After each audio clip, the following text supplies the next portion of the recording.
Hey everyone, welcome back to Neural Tech Analytics.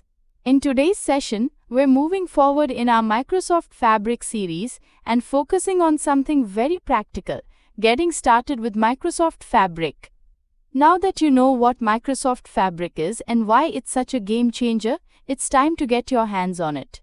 Here's what we're covering today: how to enable Microsoft Fabric, how to check if you already have access, and how to create your very first Fabric-enabled workspace. Let's jump right in. So first, enabling Microsoft Fabric. Before you start building anything, you need to make sure Fabric is actually enabled in your environment. If you're using Microsoft 365 or Power BI, you may already have access, but it might need to be turned on. To do this, go to the Power BI admin portal. If you're an admin, head to the Tenant Settings section. Under there, you'll find a setting called Microsoft Fabric Preview. Make sure this is turned on. You can also choose whether you want to enable it for the whole organization, specific security groups, or just individual users. If you're not an admin, you'll need to ask your Power BI admin to enable it for you. Next up, checking your access to Microsoft Fabric. Even if Fabric is enabled in the tenant, it doesn't mean every user can access it by default. To check your own access, open the Power BI portal. Now look at the navigation pane on the left. If you see a new option called Data Engineering or Real-Time Analytics, or even Lakehouses, that's a good sign. You've got Fabric access. You can also try to create a new workspace. If you see the option to enable Fabric items in the workspace settings, then you're all set. If none of those options show up, you may need to request access from your admin.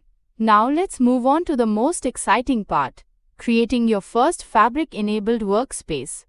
A workspace is basically your working environment inside Power BI and Microsoft Fabric.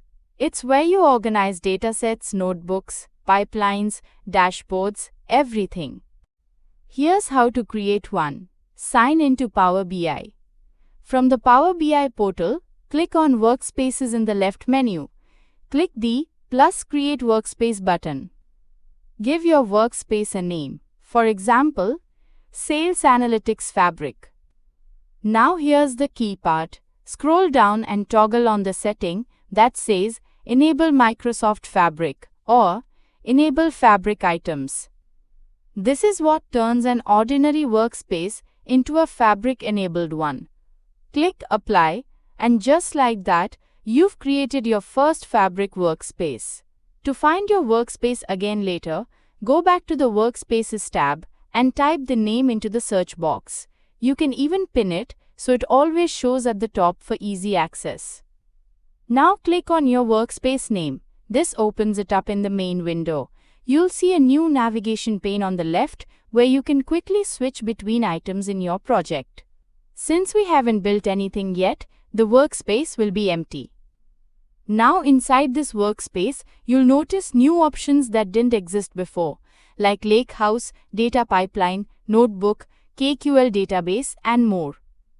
This means you can now build everything from transforming raw data to building AI models and sharing dashboards all in one place.